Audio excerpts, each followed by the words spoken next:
तो क्या होगा, कर्जदार की मुक्ति नहीं होती, उसको कर्ज चुकाने के लिए आना पड़ेगा। और जिसको हमने ठगा है, जिसको धोखा दिया है, जिसको धोखा दिया, वो कोई न कोई रूप में आएगा अपना कर्ज अदा करने के लिए। स्वामी जी महाराज सुनाते थे, चूरू के दो आदमी थे, चूरू जिला है ना, तो वहाँ के दो आदमी, 100 साल पहले की बात है, जब सेठ जी जयदयाल गोविंदका जी छोटे से थे, 100 क्या 150 200 साल पहले की बात। सेठ जी उस समय 8-10 साल के टाबर थे, उस समय की बात है। सेठ जी का जन्म हुआ है सन 1885। कितना साल हो गए देखो, 1885 फिर 1900, अब 2081 चल रहा है, लगभग 180-90 साल पुरानी बात समझो। तो सरावगी एक जाति होती, जैनों में सरावगी कहलाते हैं, वो चूरू में सरावगी बनिया है। तो क्या है कि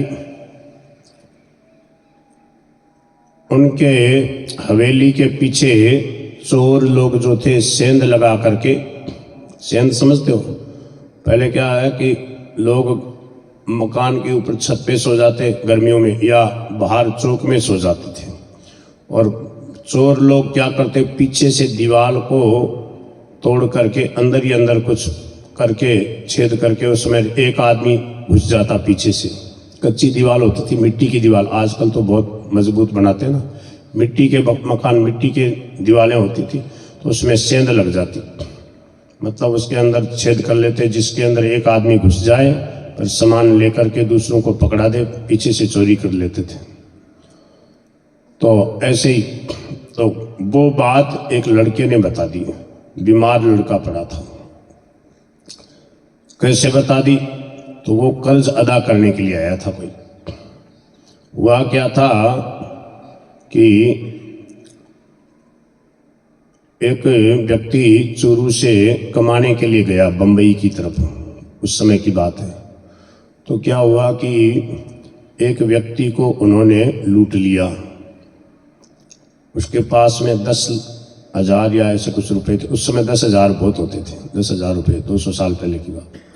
तो जैसे तैसे चालाकी से उसने, और एक बड़भुजा के यहाँ थी कोई बड़भुजा की घरवाली, उसने मिल करके वो कोई चंगुल में फंसा करके चालाकी से उसको मार डाला और उसके रुपये हड़प लिए, आधे आधे कर लिए। अब क्या हुआ कि जल्दी आ गया वो, तो लोगों ने देखा इतने जल्दी आ गया, ये कमाने गया था, कुछ ही दिन में आ गया, और फिर बढ़िया उसने बंगला बना लिया। 10,000 रुपया, आज के 10 लाख से भी ज़्यादा होते थे 200 साल पहले। 10,000 रुपये में खूब बंगला बना लिया, खूब व्यापार करने लग गया, खूब उसका चलने लग गया। लोगों ने देखा, भाई क्या बात है, इसकी लॉटरी लगी, क्या बात है। अब क्या हुआ कि वो जवान अवस्था थी उसकी, और समय पा करके उसके बालक हुआ, एक बालक हुआ, और वो जब थोड़ा बड़ा हो गया, और वो रोगी रहे हर समय, उसका कहीं न कहीं उपचार कराना पड़ेगा। जीवन भर वो रोगी रहा, 10, 12, 15 साल का हो गया वो लड़का, खूब उसने खर्चा कराया, और अंत में वो मरणासन हो गया। अब खूब डॉक्टरों को दिखा रहे हैं, खूब दवाई करा रहे हैं, बोले वे मरेगा।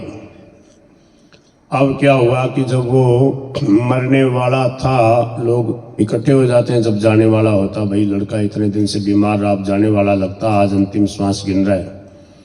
तो लोगों ने कहा, अरे राम राम, बेचारा ये जा रहा है। अच्छा, एक बात और था, एक बात और थी, थोड़ा बड़ी उम्र का हो गया था, विवाह हो गया था उसका, हाँ विवाह हो गया था, विवाह भी हो गया था उस लड़के का। और अब क्या हुआ कि जब वो मरने वाला था, तो क्या किया कि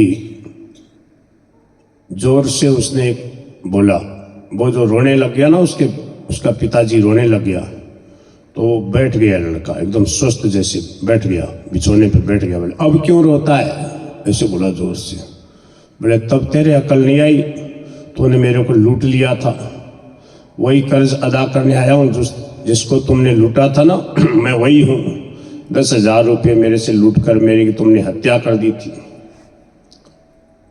अब तुम जीवन भर रोएगा। अब मैं जा रहा हूँ, मैंने खर्चा कर लिया, मेरे जितने तुमने लिए थे ना रुपये काफ़ी तो कर लिए, और काफ़ी अब मैं मरूंगा तो मेरे पीछे तेरे को कुछ खर्च और करना पड़ेगा, उसमें चूक जाएगा। ऐसे करके जाने लगा।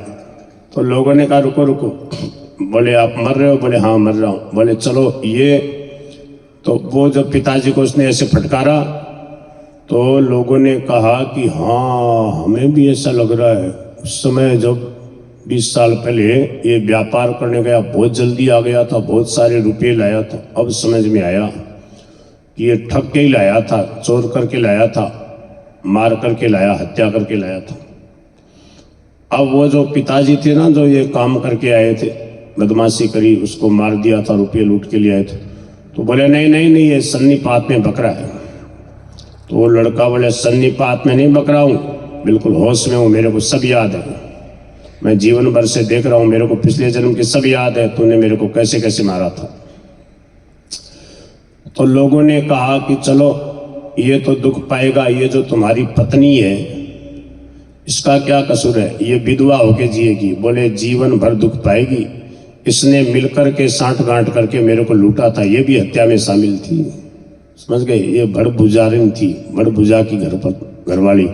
बोले ये और इन दोनों ने मेरे को मिलके मारा था, अब ये जीवन भर विधवा रहेगी, दुख पाएगी, और इनको भी कलंक भी लग गया और दुख भी पाएंगे।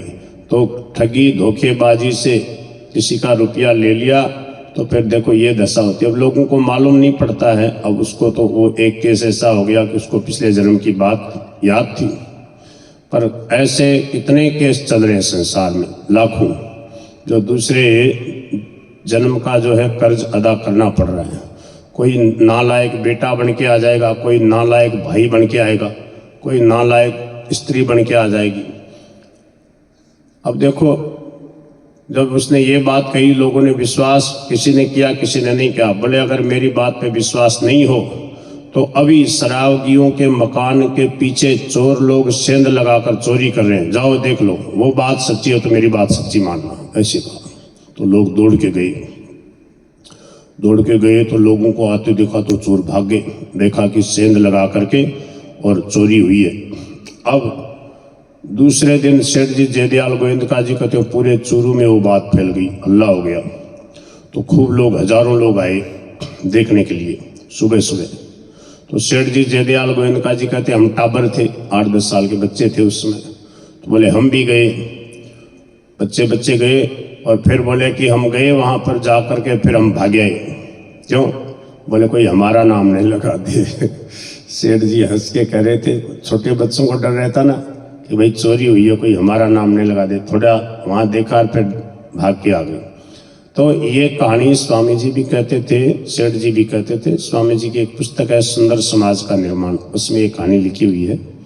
तो क्या है, अब पढ़िए आपने, अपने कर्म का फल भोगना पड़ता है। जो हमने कर्म किया ना उसको भोगना ही पड़ता है।